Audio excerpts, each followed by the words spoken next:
अभी थोड़े दिन पहले थिएटर के ऊपर ना एक लड़की ने कोई हरकत की है, तो मुझे उन्होंने आके कहा जी देखिए जी इस लड़की ने ये हरकत की है डिपार्टमेंट वालों ने। मैंने कहा जी आप इसको बैन करें, आप मुझे क्यों बता रहे हैं? मेरी जॉब है इनको डायरेक्शन करना, काम करवाना और इनको कहना कि आपने सही काम करना। अगर ये गलत करती है फिर सामने आप देख रहे हैं, ठीक है, आप इनको बैन कर दें, मैं सिफारिश करूंगा तो आपने मुझे कहना कि आप सिफारिश क्यों कर रहे हैं? ठीक है, अगर मैं सिफारिश करूं फिर भी ये मेरी मर्जी से कर रही है, ठीक है, ठीक हो गया।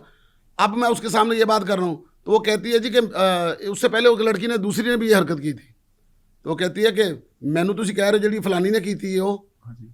मुझे भी यही जवाब मिला था जब मैंने सवाल किया था। जब सवाल किया था उन्होंने कहा उसने भी कर दी, वो भी वो कर भी दी, कर दी, वो भी कर दी। ये दिए से दिया चलता जाता है फिर तो बंदा परेशान हो जाता परेशान हो है। अच्छा जाता चलिए, है। मुझे इस बात का जवाब दे दें, मैं कंक्लूड करना चाह रहे हैं कि आप कंटेंट क्रिएट क्यों नहीं करते? इसलिए कि लोग बुरा कमेंट करते हैं या लोग जिनसे गलत उसके बारे में सोचते हैं? नहीं भाईजान ये बात नहीं है, मैं करता हूँ।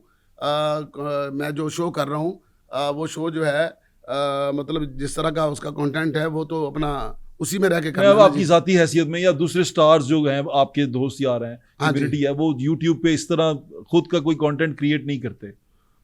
नहीं करना चाहिए, करता कोई भी नहीं है। क्योंकि वैक्यूम क्रिएट हो गया ना। हाँ जी, कंटेंट क्रिएटर जो असल थे वो निकल गए वो निकल गए, और जो कोई और कुछ और क्रिएटर थे वो आ गए बीच में। सारे हर बंदे ने अपनी अपनी बारी लेनी है, उनकी बारी चल रही है। अच्छा,